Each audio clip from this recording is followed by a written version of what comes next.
So last week I got to attend a test preview event for the upcoming indie game Venba. This was a really cool opportunity for me. I've never done anything quite like this, but it was also very nerve-wracking because I was in a call with a bunch of people from Eurogamer and Wholesome Games, Polygon, GameSpot. I was like, oh my god, I don't belong here. The imposter syndrome is very real. I got to take an early look at this game, get a little bit of information behind the development cycle, some cool behind the scenes things, and I'm gonna tell you what I saw at this preview event.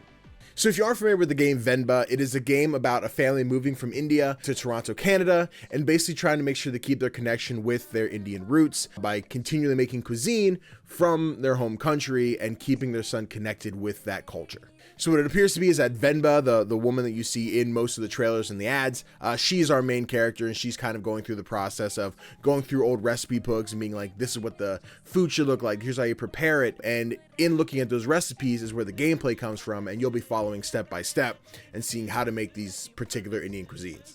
So one of the first major things that they showed us when it came to like how the narrative was going to play out is that every dish and every recipe you make had like a narrative reason for why you were doing it. So every time you make a new dish, it wasn't just like, I feel like making pasta tonight. Like it was like, oh, this thing happened, or, you know, whatever narrative beat occurred. So the example that they showed us was the son comes home with his report card, has great grades, and mom's like, hey, we should celebrate. We got to make a special dinner. It's got to be great. And the son's just like, Mom, I'd really like some pizza. Pizza would be awesome. And mom's like, well, how about, you had pizza last week. We could try and let's make, and I'm sorry, I don't speak the language, so I'm probably going to butcher this.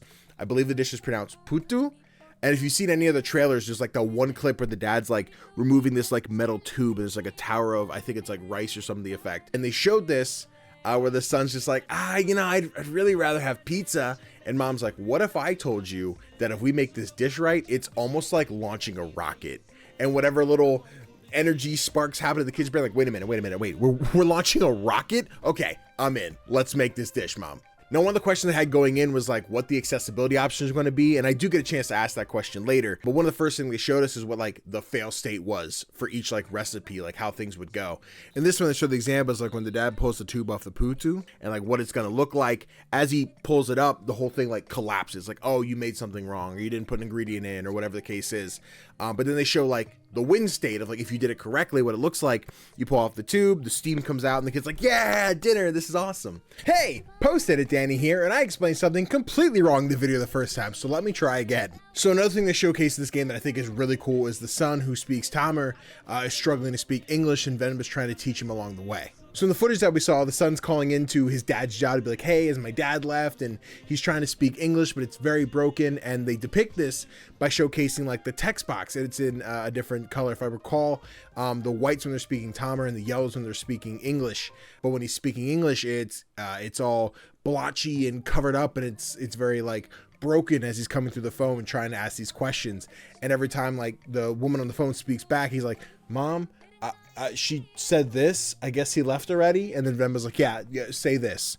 And then he would relay that through the phone broken. But I thought this was a really cool thing that they added. I think it really shows like the kid connected to his Tamil heritage, but also like struggling to adapt to his life in Canada.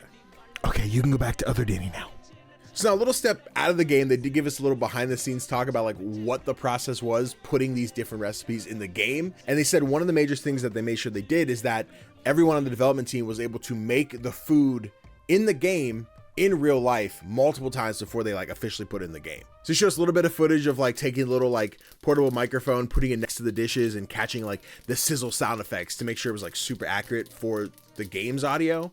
But they were like, hey, here's a dish that's, native to Tamil.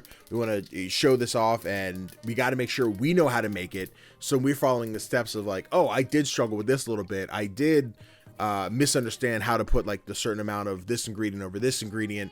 So that way, when you play the game, you have that familiarity of like, oh, when we as the development team made the game, this is what it felt like. So let's represent that in the game so the player knows what difficulties or what struggles or what eases may occur when you're making this dish. And I guess one more thing before we get to like the Q&A section where I got to ask some questions. They did mention there are some like pop culture references from Indian media within the game. Okay, so I guess I'll just read it directly off the press release they gave me. I think I'm allowed to do that. The Tamil movie reference in today's presentation is Parazagan. Again, sorry if I butchered that. The character that inspires Pavlin's design comes from Rajnikant. Rajnikanth. And then another really cool thing they showed is they had like one song left in the game that they had to get recorded. So they reached out to a popular performer, Deva, it might be Diva. I think it's Deva though, who's a popular composer in Tamir. So they got them to record like the final song for the game. So that was a really cool experience for them. And then to wrap up the presentation, they gave us a little bit of window to ask questions about the game, gameplay mechanics, so on and so forth.